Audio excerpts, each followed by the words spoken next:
What's up, guys? It's Mitch from Mindset Fitness. Today I wanted to go over something that I like to call neuromuscular shaping.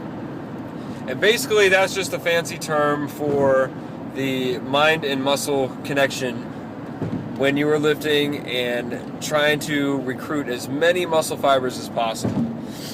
So that's basically the whole point of what you're trying to do, what I just said. When you're trying to build as much muscle as possible, your main goal during your workouts is not to lift the most weight possible. Especially every time you're going to the gym. I see that all the time. Guys come in and they try and progress every single workout with how much weight they're lifting. And don't get me wrong, I mean, progress is awesome. I mean, any type of progress every time you get into the gym is awesome, but not with weight. I mean, you don't have to. When your goal is trying to build muscle, that's not how you want to go about doing it. So, when you're trying to break down as much muscle as possible, you need to keep as much tension on the muscle as possible. And this is a hard thing that a lot of guys have a problem with, is being able to actually feel their targeted muscle working. So, what I've kind of come up with, eventually I'll have my program coming out, but when you're trying to train a specific muscle, let's say we'll talk about the chest, for instance. It's all about having like that constant tension on the muscle. So a good little trick you can do, let's say if you're let's do like a dumbbell incline. It's one of my favorite exercises to do.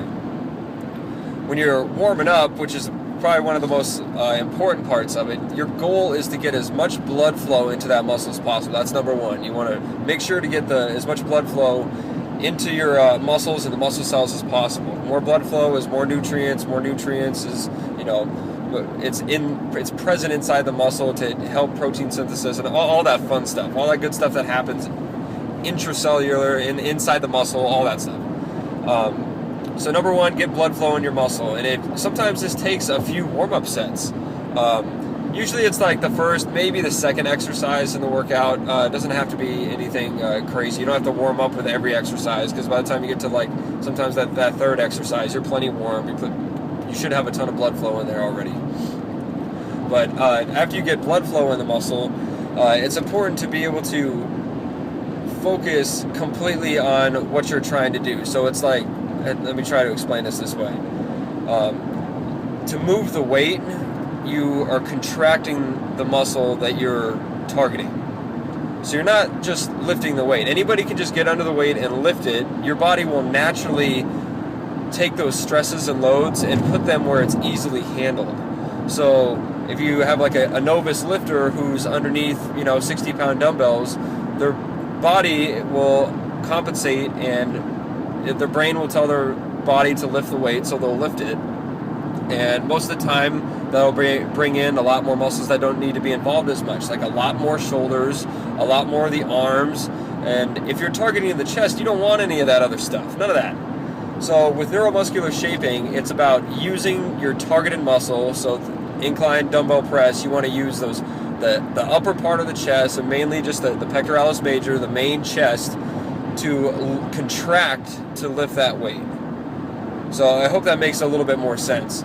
So as you're focusing on it, you're squeezing that muscle as hard as you can to lift that weight, and the weight will automatically move. All you have to do is focus on contracting your muscles, and the weight will move. So try and shift your mindset into that, where you can not so much about lifting the weight. It's not about lifting the weight. Just contract those muscles, the weight will move, and it's important to have the contraction at the top as well as the stretch on the bottom. More stretch, more range of motion equals more blood flow, and so on and so forth, like I just mentioned before. So go ahead and try that out, and that'll work with any muscle group.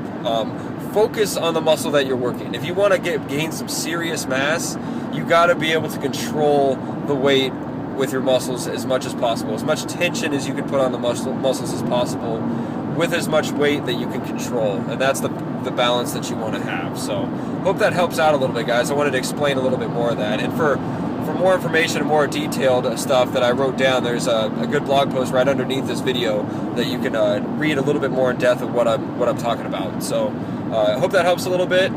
Please subscribe to my videos. And I'll be posting some more stuff.